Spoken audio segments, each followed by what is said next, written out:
Assalamualaikum warahmatullahi wabarakatuh. Perkenalkan, kami dari kelompok 6 yang akan mempresentasikan dengan judul Pengaruh Penggunaan Media Visual Interaktif terhadap Peningkatan Pemahaman Kosakata pada Siswa Tunagrahita Ringan, yang beranggotakan saya sendiri, Amanda Balkis, dengan NIM 2023 071 437. Dan ada Aulia Azahra Arwani dengan NIM 2021 071 206. Dan Hermiati Khairulika Rasma dengan NIM 2022 071 357. Untuk selanjutnya akan dijelaskan oleh teman saya yaitu Ika. Baik, yang pertama adalah latar belakang. Menurut Mulyono, 2019 mengungkapkan bahwa bawaan ajar merupakan seperangkat informasi yang harus diserap peserta didik melalui pembelajaran yang menyenangkan. Secara umum, bahan ajar dapat dibedakan ke dalam bahan ajar cetak dan non-cetak. Sedangkan media pembelajaran multimedia interaktif adalah multimedia yang merujuk pada berbagai kombinasi dari dua atau lebih format media yang terintegrasi ke dalam bentuk informasi atau program inklusif. Karakteristik belajar anak tunagrahita salah satunya adalah suka berpikir dan cenderung belajar melalui pengalaman secara konkret. Dari situ, penggunaan media pembelajaran multimedia interaktif sangat membantu mereka dalam menerima materi pembelajaran, juga untuk memudahkan guru dalam pengajarannya. Menurut Mei Mulyani dan Karyoto 2020 berpendapat bahwa anak tunagrahita mempunyai keterlambatan daya tangkap dan berpikirnya, dan membutuhkan penggunaan media pembelajaran dalam bentuk yang konkret dan sangat menarik perhatian. Karena anak tunagrahita cepat bosan dan mudah beralih perhatiannya. Sehingga perlu adanya media yang konkret, menarik, serta mudah dipahami oleh anak tunagrahita. Salah satunya adalah multimedia interaktif yang berupa video animasi atau foto. Dengan menyajikan media berupa video atau foto yang menarik, materi yang disampaikan akan cepat ditangkap oleh anak tunagrahita. Dalam penggunaan media pembelajaran multimedia interaktif, sangat membentuk keberlangsungan pembelajaran bagi anak tunagrahita. Selanjutnya ada rumusan masalah. Rumusan masalah dari penelitian ini adalah apakah media visual interaktif berpengaruh signifikan terhadap pemahaman kosakata pada anak tunagrahita. Dan selanjutnya ada tujuan penelitian. Tujuan penelitian ini tersendiri yaitu untuk mengetahui pengaruh media visual interaktif terhadap pemahaman kosakata pada anak tunagrahita ringan. Selanjutnya ada variabel penelitian. Variabel bebas atau IV, yaitu penggunaan media visual interaktif dengan dua tingkatan. Yang pertama, tanpa media visual kontrol. Yang kedua, media gambar statistis. Lalu ada variabel terikat, DV, yaitu skor pemahaman kosakata yang diukur melalui tes kosakata yang relevan dan sangat dan setara antara pretest dan posttest. Selanjutnya akan dijelaskan oleh Eker Awal. Di sini ada desain penelitian. Penelitian ini menggunakan pendekatan kuantitatif dengan desain eksperimen berupa pretest, post-test, kontrol grup desain.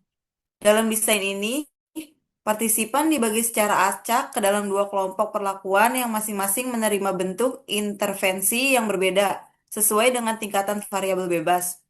Kedua kelompok tersebut adalah kelompok kontrol tanpa media visual dan kelompok media gambar statis.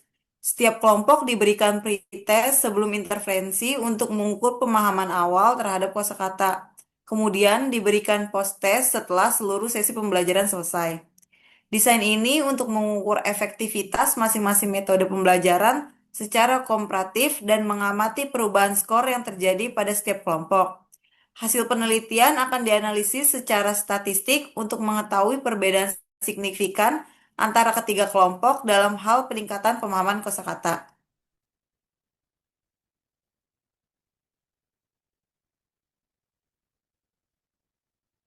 Kemudian ada prosedur penelitian.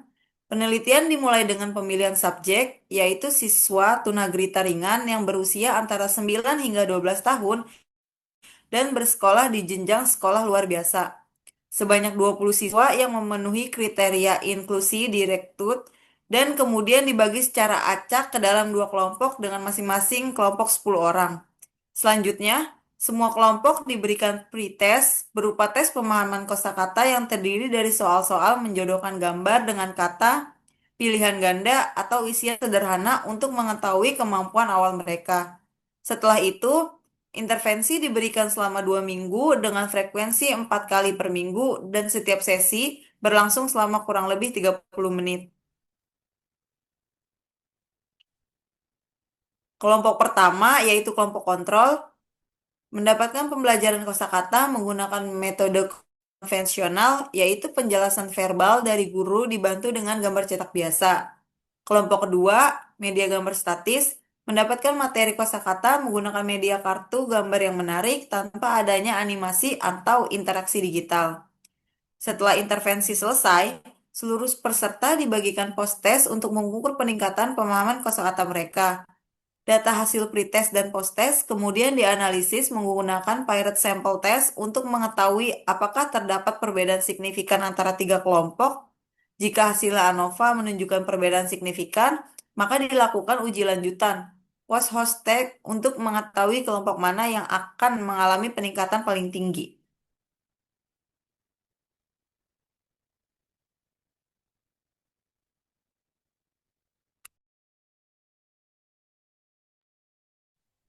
Baik, saya akan melanjutkan presentasi yang membahas hasil penelitian kami. Di sini terdapat uji normalitas, uji homogenitas, dan uji hipotesis pada sampel t-test. Yang pertama yaitu uji normalitas. Uji normalitas dilakukan dengan melihat apakah data penelitian berdistribusi normal atau tidak. Peneliti menggunakan data dari skor t-test partisipan. Pengujian normalitas dilakukan dengan menggunakan uji Kolmogorov-Smirnov KS. Data dapat dikatakan terdistribusi secara normal apabila nilai signifikansinya berdasarkan Lilly Force Significance Correction lebih besar dari 0,05. Pada tabel di samping tertera bahwa terdapat sebaran data normal pada dua kelompok, yaitu dengan nilai P sebesar 0,200, yang dimana 0,200 lebih besar dari 0,05.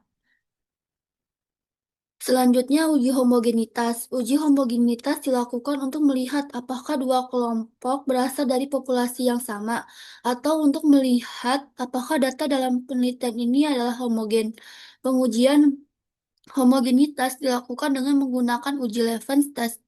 Data dikatakan homogen apabila nilai signifikansinya yang lebih besar dari 0,05.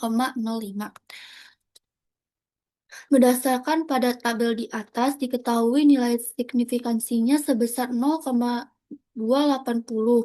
Hal tersebut dikarenakan nilai P 0,280 lebih besar dari 0,05, maka dapat disimpulkan bahwa data penelitian ini bersifat homogen. Selanjutnya ada uji hipotesis simple t-test. Pada output ini diperlihatkan hasil statistik dari kedua sampel yang diteliti, yaitu nilai pretest dan posttest.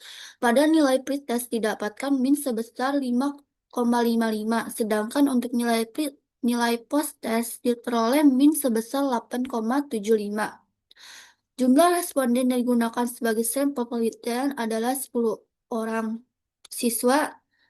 Untuk nilai STD definition pada pretest sebesar 1.538 dan posttest sebesar 1.618.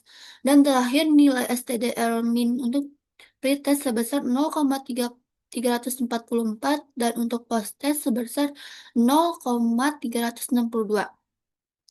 Karena nilai rata-rata pada pretest 5,55 lebih kecil dari nilai posttest 8,75, maka terdapat perbedaan hasil antara pretest dengan hasil posttest. Berdasarkan tabel output pada sampel t-test di atas diketahui nilai sig to Taylor adalah sebesar 0,000, lebih kecil dari 0,05. Maka HO ditolak dan H1 diterima. Maka dapat disimpulkan bahwa hasil penelitian menunjukkan bahwa skor pemahaman kosakata siswa tunagrahita ringan setelah penggunaan media visual interaktif lebih tinggi dibandingkan sebelum penggunaan media tersebut.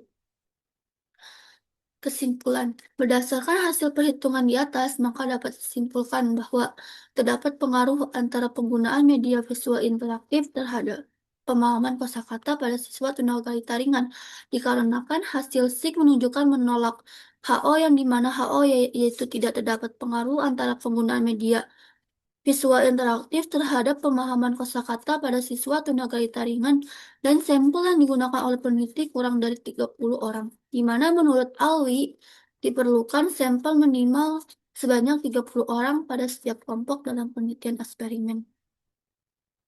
Baik, sekian dari presentasi kelompok 6. Terima kasih.